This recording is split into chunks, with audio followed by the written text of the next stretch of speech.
मनाली के छोटे से एयरपोर्ट के बाहर की चहल पहल के बीच कुणाल ने अनिका को पूछा, अरे मिस अपना नाम तो बताते जाओ।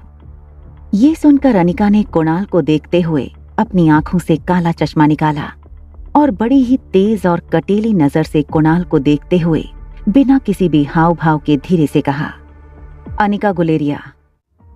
कुणाल ये सुनकर दंग रह गया। वो कंफ्यूजन में खड़ा सोच रहा था कि इस खूबसूरत लड़की ने अपना नाम अनिका क्यों बताया होगा। लेकिन तभी टैक्सी के अंदर बैठी अनिका ने कुणाल के पीछे खड़े ड्राइवर के हाथ का बोर्ड दिखाते हुए कहा, तुम अनिका गुलेरिया को पिक करने आए हो ना? अब तक कुणाल भी अनिका के नाम वाला बोर्ड देख चुका था। उसने सोचा कि टैक्सी में बैठी लड़की बस वो बोर्ड का लिखा नाम पढ़ रही थी, इसलिए कुणाल ने आगे बढ़कर कहा, अरे उस मोटी को तो मैं टैक्सी से भेज दूंगा, आप दोनों आराम से मेरे साथ कार में चलिए ना। कुणाल की ये बात सुनकर अनिका ने उसे एक एरोगेंट स्माइल दी और टैक्सी ड्राइवर को टैक्सी चलाने को कह दिया। कुणाल के मुंह पर धुआं छोड़ती टैक्सी रफ्तार पकड़कर कुणाल के सामने से निकल गई। 2 पल के लिए कुणाल मायूस हुआ, लेकिन तभी उसे कुछ याद आया, इसलिए हड़बड़ाहट में उसने ड्राइवर के हाथ से बोर्ड लिया और ड्राइवर को कहा, तो फटाफट इस टैक्सी के पीछे जाकर मैडम का पीछा कर और मुझे ये बता कि वो कौन सी होटल में रुकी है। और सुन, उन्हें बिल्कुल शक नहीं होना चाहिए, चल भाग। ड्राइवर झट से गाड़ी निकालकर अनिका की गाड़ी का पीछा करने लगा। एयरपोर्ट से मनाली लगभग 1 से 1.5 घंटे का रास्ता था। रिया ने वापस अपने कान पर हेडफोन्स लगाए और वो टैबलेट पर गेम खेलने में बिजी हो गई। वैसे रिया को देखकर कोई ये नहीं कह सकता था कि वो एक लड़की है। Jeans, sport shoes, T shirt, छोटे बाल और सर पर कैप। रिया की उम्र भले ही छोटी थी, मगर उस पर मॉडर्न टेक्नोलॉजी का काफी ज्यादा प्रभाव था। गेमिंग की दुनिया में रिया स्वीट एंजल के नाम से काफी पॉपुलर थी। रिया को गेम खेलते हुए देख अनिका सोच रही थी कि पता नहीं रिया को मनाली लाकर उसने सही काम किया था या गलत। मोबाइल की रिंग से अनिका अपने ख्यालों से बाहर आई तो उसने देखा कि उसके पापा गौतम बार बार अनिका के फोन पर कॉल किए जा रहे थे। अनिका ने बिना फोन उठाए अपने मोबाइल को साइलेंट मोड पर किया और आंखें बंद कर बैठी रही, मानो जैसे वो आने वाले तूफान के लिए खुद को मन ही मन तैयार कर रही हो। अगले 1 घंटे में अनिका की टैक्सी मनाली की सबसे बड़ी 5 स्टार होटल पैराडाइज इंटरनेशनल में दाखिल हुई, लेकिन उसका पीछा कर रहे राजू को होटल में गेट पर ही रोक दिया। होटल का बेल बॉय अनिका का इंतजार पहले से कर रहा था। अनिका के आते ही बेल बॉय उसका सामान लेकर उसे लिफ्ट की ओर ले गए। होटल का प्रीमियम फर्नीचर, आकर्षित एम्बियंस और वेलकमिंग स्टाफ को देखकर समझ आ रहा था कि क्यों देश विदेश से आए टूरिस्ट मनाली की ये शानदार होटल में रहना पसंद करते थे। बेल बॉय अनिका को लिफ्ट की तरफ ले जाता हुआ बोला कि उसकी बुकिंग प्रेसिडेंशियल स्वीट में है, जो होटल के टॉप फ्लोर पे है। लिफ्ट में दाखिल होते ही बेल बॉय ने 24वें फ्लोर का बटन दबाकर अनिका से कहा, मैडम, इस टॉप फ्लोर पर सिर्फ 2 ही अपार्टमेंट्स हैं, एक आपका और दूसरा है हमारी होटल के मालिक मिस्टर रोहित मारवा का। वो अपने बेटे और छोटे भाई के साथ यहीं रहते हैं। कुछ ही पल में लिफ्ट 24वें माले पे पहुंच गई थी। लिफ्ट का दरवाजा खुलने पर अनिका ने देखा कि ये फ्लोर होटल के बाकी के फ्लोर से ज्यादा सुकून वाला था। इतना सुकून जितना अनिका ने शायद अपने घर में भी महसूस किया हो। अनिका के रूम के पास जाकर बेल बॉय ने कार्ड से दरवाजा अनलॉक किया। वो कार्ड अनिका के हाथ में देकर और सामान वहीं छोड़कर चला गया। रिया अभी भी गेम खेलने में बिजी थी। अनिका रिया को रूम के अंदर लेकर आई और उसने रूम का दरवाजा बंद किया। प्रेसिडेंशियल स्वीट एक काफी लग्जूरियस अपार्टमेंट था। मॉडर्न और कंफर्टेबल बेडरूम, एक शानदार लिविंग एरिया और बड़ी सी बालकनी जहां से पूरा मनाली का नजारा दिखाई दे रहा था। ये प्रेसिडेंशियल स्वीट हर कोई अफोर्ड नहीं कर सकता था, क्योंकि कमरे का दिन का किराया 25,000 था। मगर world famous neuro surgeon doctor Amrita उर्फ अनिका को इससे क्या फर्क पड़ने वाला था। थोड़ी देर नई जगह का आनंद उठाने के बाद रिया थककर बिस्तर पर सो गई थी। अनिका प्यार से उसे चद्दर उड़ा ही रही थी, तभी उसका फोन वाइब्रेट हुआ। अनिका ने देखा कि उसके पापा गौतम का फोन आ रहा था। अनिका की आवाज से कहीं रिया जाग ना जाए, इसलिए हड़बड़ाहट में अनिका बेडरूम से बाहर आकर बेडरूम का दरवाजा बंद करके फोन उठाती है। जैसे ही अनिका ने फोन उठाया, गौतम ने गुस्से से तिलमिलाकर कहा, Anika, What kind of a behavior is this? Kunal 2 घंटे एयरपोर्ट पर तुम्हारा इंतजार करता रहा, तुम उसके साथ आई क्यों नहीं? कहाँ हो तुम? इस पर बड़े ही शांत अंदाज से अनिका ने अपने पापा से कहा, बस आ रही हूं मैं। ये कहते ही अनिका ने फोन काट दिया। न जाने क्यों, लेकिन अनिका काफी डिस्टर्ब हो गई थी। गौतम ने बचपन से लेकर आज तक अनिका के साथ चाहे जैसा भी व्यवहार किया हो, आखिर वो थे तो अनिका के पापा ही, जिनसे अनिका 6 साल बाद मिलने वाली थी। अनिका ने कुछ सोचकर होटल रूम को बाहर से लॉक किया और वो होटल की लॉबी में लिफ्ट के पास आकर लिफ्ट के आने का इंतजार करने लगी। तभी अनिका के फोन पर उसकी असिस्टेंट राजलक्ष्मी का फोन आया। अनिका ने फोन पिक किया तो राजलक्ष्मी ने अनिका का हाल पूछते हुए कहा, मैडम, आशा करती हूँ आपकी फ्लाइट सेफ और कंफर्टेबल थी और आपकी नींद भी पूरी हुई होगी। याद है ना, आपको रोज कंपलसरी 8 घंटे सोना ही है। अनिका उसकी बात को काटते हुए कहती है, हाँ हाँ याद है। तुम ये बताओ, तुमने मुझे फिर से वही बात बताने के लिए फोन किया है जो तुम पिछले 1 महीने से रोज मुझे बताती आ रही हो, या आज कुछ नई बात बताने के लिए फोन किया है? राजलक्ष्मी थोड़ा हिचकिचाते हुए बोली, अरे मैडम, क्या करूं मैं? फिर से वो बिजनेस टाइकून रोहित मारवा का मेल आया है। वो अपनी दादी माँ का इलाज देश की सबसे बड़ी न्यूरोसर्जन डॉक्टर अमृता यानी कि आपके पास करवाना चाहते हैं। इस वक्त वो मनाली में ही है और आप भी मनाली में हैं। तो मैंने सोचा, क्या मैं अपॉइंटमेंट फिक्स कर दूं? लेकिन तभी अनिका ने कड़क शब्दों में कहा, बिल्कुल नहीं। ये बड़े लोग अपने बड़े बुजुर्गों की चिंता का सिर्फ ढोंग करते हैं। इनका असली मकसद तो कुछ और ही होता है, बुजुर्गों की प्रॉपर्टी, बिजनेस या और कुछ। हमें इन लोगों से दूर ही रहना चाहिए। और वैसे भी मनाली आने के पीछे मेरा मकसद कुछ और है। उस मकसद से मैं अपना ध्यान नहीं भटकाना चाहती। और हाँ राजलक्ष्मी, ये मत भूलो कि मैं इस वक्त ऑफिशियल लीव पर हूँ। राजलक्ष्मी अनिका की असिस्टेंट ही नहीं बल्कि उसकी दोस्त भी थी, इसलिए उसने अनिका का मूड लाइट करते हुए कहा, okay ma'am, as you wish. मगर एक बात बता दूं, मैंने सुना है ये रोहित मारवा की पर्सनैलिटी काफी डैशिंग है। टॉल, डार्क, हैंडसम, और हाँ, इतनी सी उम्र में इतना बड़ा बिजनेस टाइकून। देश की काफी लड़कियां उनसे सिर्फ बात करने को मर मिटने को तैयार होती हैं, और आप हैं कि रोहित आपसे खुद मिलना चाहता है और आप उसे अवॉइड कर रही हैं। अगर लाइफ में थोड़ा सा रोमांस आ ही जाता है तो इसमें नुकसान क्या है? बाकी आपकी मर्जी। सोच लो, रोहित का फोटो भेजो। अनिका समझ गई थी कि राजलक्ष्मी अब उसकी टांग खींच रही थी। तभी अनिका ने लिफ्ट को ऊपर आता देख राजलक्ष्मी से जल्दी जल्दी में कहा, अगर ऐसा है तो तुम एक काम करो, तुम ही उसे डॉक्टर अमृता बनकर मिल लो। वैसे भी यहाँ डॉक्टर अमृता को चेहरे से कोई नहीं जानता। यहाँ तो मैं सिर्फ अनिका गुलेरिया हूँ। अब चलो फोन रखो। लेकिन राजलक्ष्मी ने भी जल्दी जल्दी में बोला, ठीक है, I hope you enjoy your vacation. और हाँ, रोहित की फोटो भेजूंगी, एक बार देख जरूर लेना। इसके पहले कि राजलक्ष्मी अपनी बात पूरी कर पाती, अनिका हंसते हुए फोन काट देती है। लेकिन इसके पहले कि अनिका लिफ्ट के अंदर जा पाती, लिफ्ट वापस बंद होकर नीचे चली जाती है। तभी अनिका को लगा जैसे मानो उसके पीछे कोई खड़ा हो। अनिका ने जैसे ही पीछे मुड़कर देखा तो वो हैरान हो गई। पीछे रिया खड़ी थी। उसका चेहरा कुछ उखड़ा हुआ था और वो बस अनिका को एकटक देखे जा रही थी। अनिका को लगा कि रिया नींद से अचानक उठकर उसने अनिका को पास नहीं देखा होगा, इसलिए ऐसे खड़ी होगी।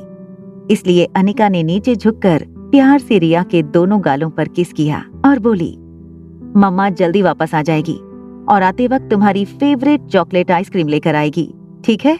चलो अब जाओ कमरे में और आराम करो, या तो अपना फेवरेट वीडियो गेम खेलो। तभी वापस लिफ्ट आ चुकी थी। लिफ्ट का दरवाजा खुला और अनिका लिफ्ट के अंदर चली गई। अंदर जाकर अनिका ने रिया से फिर एक बार कहा, सीधे रूम में चले जाना, हाँ? Mama will miss you and mama loves you. Lift का दरवाजा बंद हो गया और लिफ्ट नीचे जाने लगी। बाहर जाने की जल्दी में अनिका एक बात भूल रही थी कि उसने अपने कमरे का दरवाजा बाहर से बंद किया था। फिर भी रिया रूम से बाहर कैसे आ गई थी? अनिका के लिफ्ट के नीचे जाते ही अनिका के रूम के सामने वाले रूम का दरवाजा खुला और उसमें से एक 26-27 साल का हैंडसम आदमी बाहर आया। ब्लैक चमकीले leather shoes, black trousers, white shirt और ब्लैक ब्लेजर। किसी रियासत के राजकुमार से बिल्कुल कम नहीं लग रहा था वो आदमी। और लगे भी क्यों नहीं, क्योंकि ये आदमी था मारवा इंडस्ट्रीज का सीईओ रोहित मारवा। रोहित अपने कमरे से निकला और लिफ्ट के पास खड़े बच्चे की तरफ बढ़ते हुए और उस बच्चे को डांटते हुए रोहित ने कहा, बेटा कितनी बार कहा है तुम्हें कि ऐसे ही बिना बताए कमरे से बाहर मत निकला करो। तुम मेरी बात सुनते क्यों नहीं आर्यन? आर्यन? जिस लड़की को रिया समझकर अभी कुछ ही पल पहले अनिका ने बात की थी, उसी बच्चे को रोहित किसी दूसरे नाम से पुकार रहा था। लेकिन सच बात तो यही थी कि वो बच्चा रिया नहीं बल्कि आर्यन था। दरअसल अनिका जिस बच्चे को रिया समझकर उससे बात कर रही थी, वो बच्चा मशहूर बिजनेस टाइकून रोहित मारवा का इकलौता बेटा था, आर्यन। मारवा इंडस्ट्रीज का इकलौता वारिस आर्यन। और इन सब में सबसे मजेदार बात ये थी कि रोहित का बेटा आर्यन और अनिका की बेटी रिया दोनों की शक्ल एक दूसरे से मिलती जुलती थी, यानी कि रिया और आर्यन हम शक्ल थे। तो रोहित लॉबी में जिस बच्चे से बात कर रहा था वो दरअसल आर्यन था और रिया अभी भी अनिका के कमरे में सो रही थी। रोहित आर्यन से बात कर रहा था, लेकिन आर्यन की नजरें अभी भी लिफ्ट के दरवाजे पर जमी हुई थीं। आर्यन की गोल मटोल कत्थई आंखें और खूबसूरत मासूम सा चेहरा देखकर ऐसा महसूस होता था जैसे उसने अभी अभी आकाश से उतरता हुआ टिमटिमाता तारा देख लिया हो। रोहित ने पीछे से फिर से आर्यन को आवाज देते हुए कहा, आर्यन ध्यान कहाँ है तुम्हारा? सुना नहीं बेटा, अंदर चलो। रोहित आर्यन का हाथ पकड़ के उसे लगभग खींचते हुए रूम के अंदर ले जा रहा होता है। तभी आर्यन ने झटके से अपना हाथ छुड़ाकर रोहित से कहा, मुझे चॉकलेट आइसक्रीम चाहिए। ये सुनकर रोहित थोड़ा हैरान हो गया। हमेशा गुमसुम और गुपचुप रहने वाले आर्यन का बर्ताव आज रोहित को कुछ अजीब लग रहा था।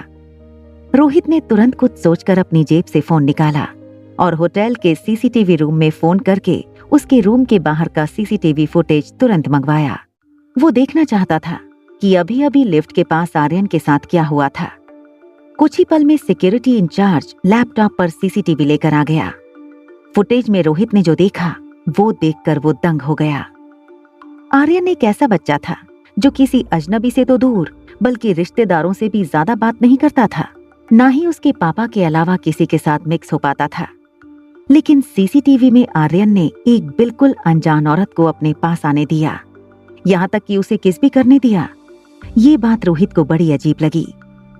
रोहित सोच रहा था कि ये कैसे हो गया। वहीं आर्यन बार बार दोहरा रहा था, चॉकलेट आइसक्रीम चाहिए, मुझे चॉकलेट आइसक्रीम चाहिए। दूसरी तरफ अनिका गुलेरिया हाउस पहुंच गई थी। गुलेरिया हाउस उसका अपना घर, जो 6 साल पहले तक खंडर जैसा था। लेकिन अनिका ने आज घर के गेट में कदम रखा तो देखा घर का रूप रंग पूरी तरह से बदल चुका था। गार्डन फिर से हरा भरा हो चुका था और उसी हरे भरे बगीचे के बीचों बीच रंगीन लाइटों वाला शानदार फव्वारा था। घर के मेन गेट से अंदर आते ही अनिका को महसूस हुआ कि घर के अंदर पार्टी चल रही थी। अनिका ने गार्डन में खड़े हुए देखा कि वहां यंग लड़के लड़कियां अंग्रेजी गानों पर नाचते झूमते नजर आ रहे थे। वहीं कहीं एक बोर्ड लगा हुआ था जिस पे लिखा था, हैप्पी बर्थडे कामिनी। कामिनी यानी अनिका की सौतेली छोटी बहन। उसी के बर्थडे की पार्टी चल रही थी। तभी गार्डन के किसी कोने से एक लड़की के गिरने की आवाज आई। अनिका ने आवाज की दिशा में घूमकर देखा तो एक लड़की जमीन पर गिरी हुई थी। जैसे ही वो लड़की अपने कपड़े साफ करती हुई उठी, अनिका को याद आया कि वो लड़की अनिका की बुआ की बेटी प्रीति थी। हाँ, अगले साल मिस हिमाचल बनूंगी और उसके बाद मिस इंडिया। क्या तुम अब भी कहोगी कि तुम्हारी अनिका दीदी मुझसे ज्यादा खूबसूरत है? डरी सहमी प्रीति ने दबी आवाज में कहा, हाँ अनिका दीदी बहुत सुंदर है। हाँ अनिका दीदी सबसे ज्यादा सुंदर है। प्रीति की बात सुन सब हंस पड़े। कामिनी ने बड़े ही स्टाइल और एटीट्यूड में चलते हुए सब लोगों से कहा, अच्छा एक काम करते हैं, वोटिंग कर लेते हैं। आपको वोट करना है कि इस मोटी और मुझ में ज्यादा खूबसूरत कौन है, ठीक है? ये बात कहकर कामिनी ने अपने एक दोस्त से सिगरेट जलाने का लाइटर लिया और उससे अनिका की फोटो जला दी। दूर खड़ी अनिका चुपचाप ये सब देख रही थी। कामिनी ने जले हुए फोटो के टुकड़े एक जूस के गिलास में मिला दिए और कहा, तो गाइस, क्या आप अपने वोट के साथ तैयार हो? तो बोलो मुझे कितने वोट? कामिनी के सारे दोस्तों ने अपना हाथ कामिनी को वोट देने के लिए एक साथ हवा में उठा लिए। बेचारी प्रीति, सारे वोट तो मुझे ही मिल गए, तुम तो हार गई। चलो कोई बात नहीं, अब हार गई हो तो तुम्हें सजा भी मिलेगी ना।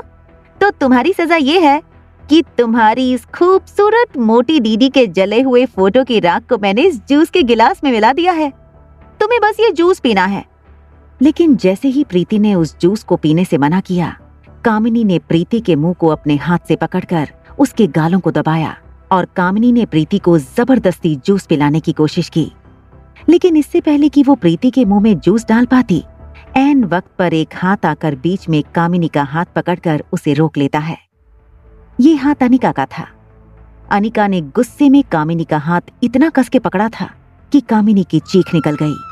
बिन माँ की अनिका को बचपन में ज्योति बुआ से ही माँ का प्यार मिला था और प्रीति तो मानो अनिका की कजन नहीं बल्कि सगी छोटी बहन हो। अनिका प्रीति की तरफ आगे बढ़ ही रही थी, इतने में उसे लगा कि प्रीति की हालत कुछ ठीक नहीं। ऐसा लग रहा था जैसे काफी वक्त से उसकी सहेलियां उसका मजाक उड़ाकर उसका तमाशा बना रही थीं और इन सब की लीडर थी कामिनी।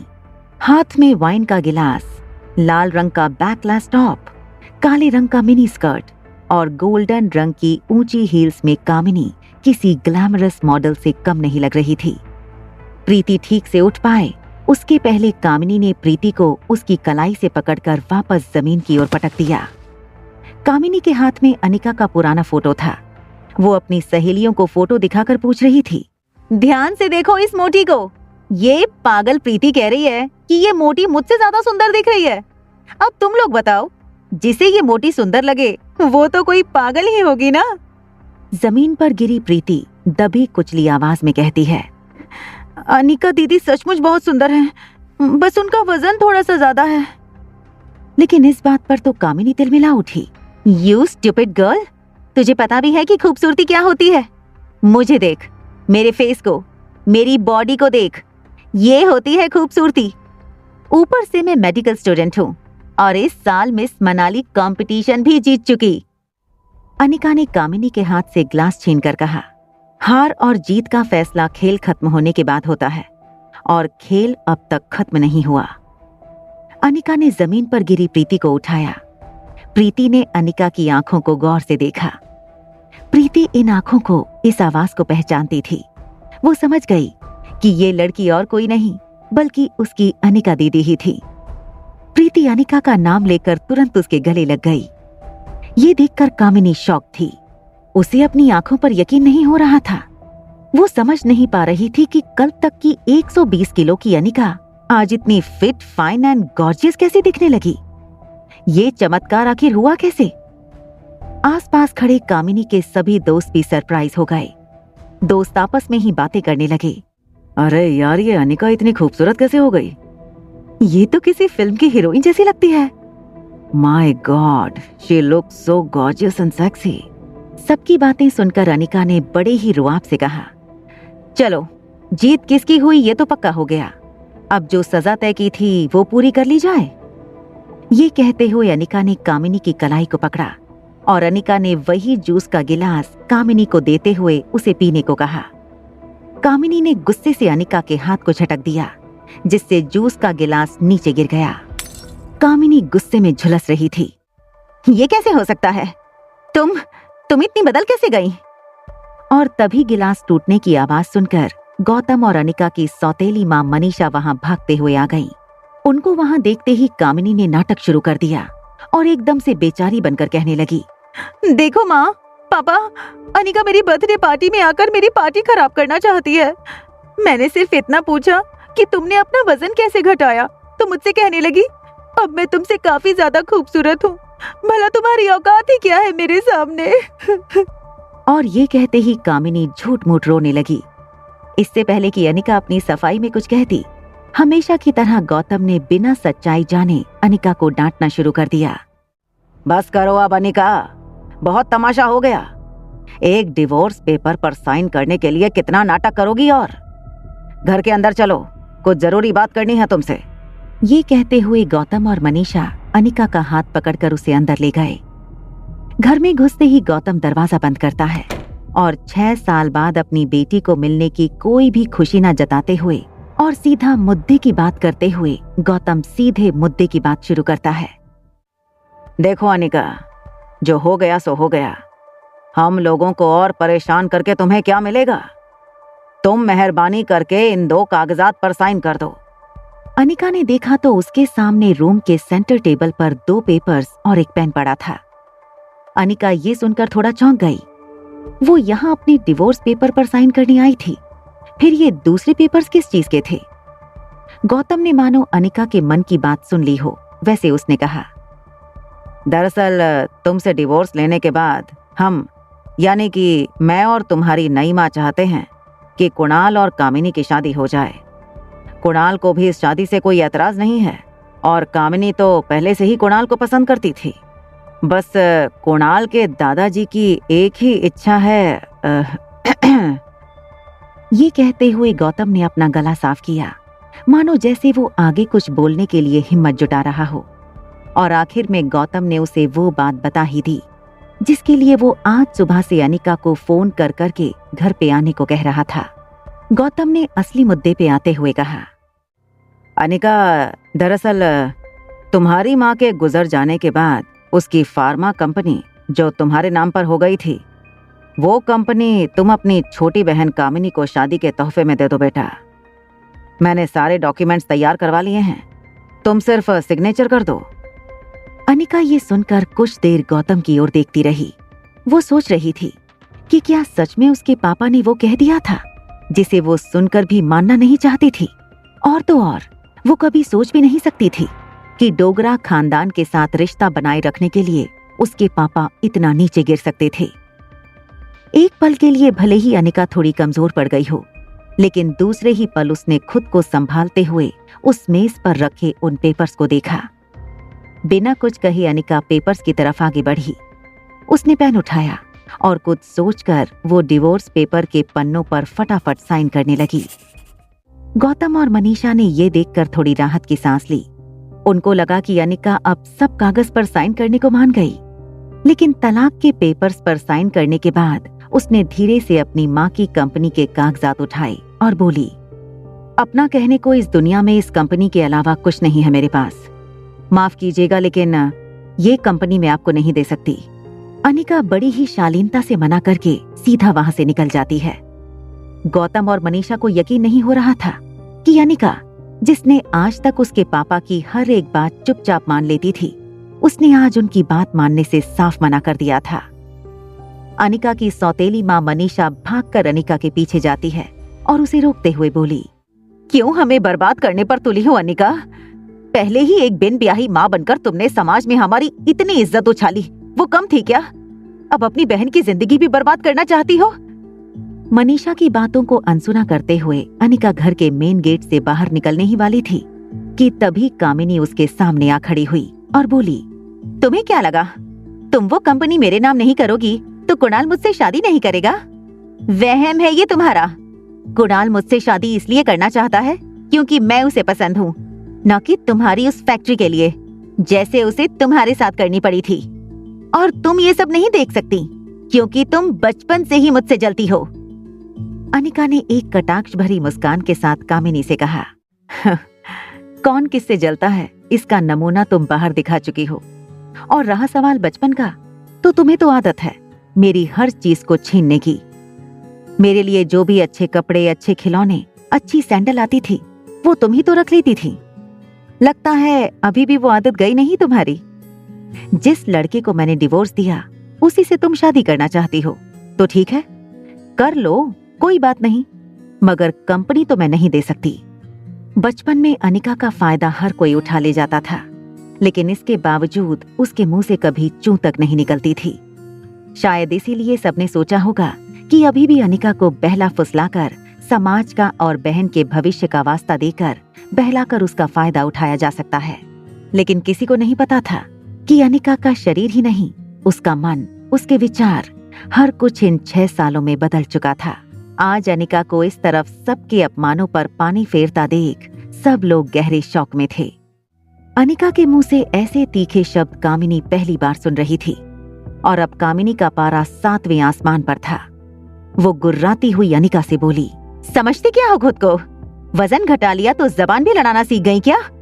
चाहे कुछ भी कर लो, मैं कल भी तुमसे ज्यादा खूबसूरत थी और मैं हमेशा तुमसे ज्यादा खूबसूरत रहूंगी। दिखने में भी तुमसे आगे और पढ़ने में भी तुमसे आगे। कुछ ही साल में डॉक्टर बन जाऊंगी। मुझ जैसी लड़की को छोड़कर कुणाल तुम्हारे पास वापस आ ही नहीं सकता। कामिनी भी नहीं जानती थी कि उसके मुंह से आखिर कुणाल की बात क्यों निकल गई थी, लेकिन उसकी इस बात पर अनिका ने भी मुस्कुरा कर कह दिया, तो चलो एक और शर्त लगाएं। अनिका की ये बात सुनकर न जाने क्यों कामिनी का कॉन्फिडेंस अचानक से थोड़ा कम हो गया, क्योंकि कहीं ना कहीं उसे हकीकत पता थी। वो अनिका का नया रूप भी देख चुकी थी और वो कुणाल की फितरत से वाकिफ भी थी। और तभी घर के मेन गेट के बाहर से कुणाल की आवाज आई, कहाँ गई वो मोटी? मुझे एयरपोर्ट पर 2 घंटे वेट करवाया, आज छोड़ूंगा नहीं उसे। कुणाल की ये बात सुनकर कामिनी टेंशन में आ गई, लेकिन अनिका वहीं